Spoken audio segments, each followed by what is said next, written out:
खडकी परिसरात घडलेल्या सलग मारहाण व जीवघेणा हल्ल्याच्या 3 गंभीर घटनांचा स्थानिक गुन्हे शाखेनं अवघ्या 8 तासात छडा लावत सर्व आरोपींना अटक केली। बार्शी टाकळी तालुक्यातील जंगल भागात लपून बसलेल्या आरोपींना पोलिसांनी नाट्यमय कारवाई करत ताब्यात घेतले असून गुन्ह्यात वापरलेली 3 मोटरसायकलही जप्त करण्यात आल्या। दिनांक 4 एप्रिल 2026 रोजी खदान पोलीस ठाण्याच्या हद्दीत खडकी व कौलखेड परिसरात वेगवेगळ्या ठिकाणी मारहाण व जीवघेणा हल्ल्याच्या घटना घडल्या होत्या।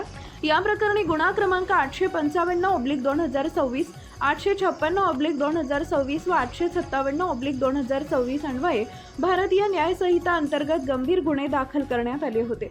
घटनेचं गांभीर्य लक्षात घेऊन उपविभागीय पोलीस अधिकारी पथक, खदान पोलीस ठाण्याचे पथक आणि स्थानिक गुन्हे शाखेचे विशेष पथक तयार करण्यात आले। आरोपी अटक टाळण्यासाठी बार्शी टाकळी तालुक्यातील खडकी शेत शिवारातील जंगल भागात लपून बसले होते। तांत्रिक विश्लेषण आणि गोपनीय माहितीच्या आधारे पोलिसांनी त्यांच्या ठिकाणी माग काढत 5 एप्रिल रोजी पहाटे सापळा रचून सर्वांना जेरबंद केले।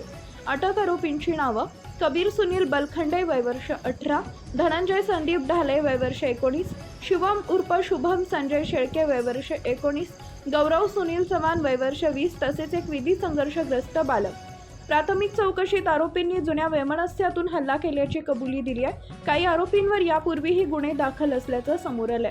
दरम्यान अल्पवयीन आरोपीबाबत जुवेनाईल जस्टिस कायद्यानुसार न्यायालयाकडे प्रौढ म्हणून खटला चालवण्याची विनंती करण्यात येणार असल्याची माहिती पोलिसांनी दिली आहे। संबंधित बालकांच्या पालकांनीही चौकशीसाठी बोलवण्यात येणार आहे। ही कारवाई पोलीस अधीक्षक अर्चित सांडक, अपर पोलीस अधीक्षक बी चंद्रकांत रेड्डी, उपविभागीय पोलीस अधिकारी सुदर्शन पाटील आणि पोलीस निरीक्षक शंकर शेळके यांच्या मार्गदर्शनाखाली पार पडली।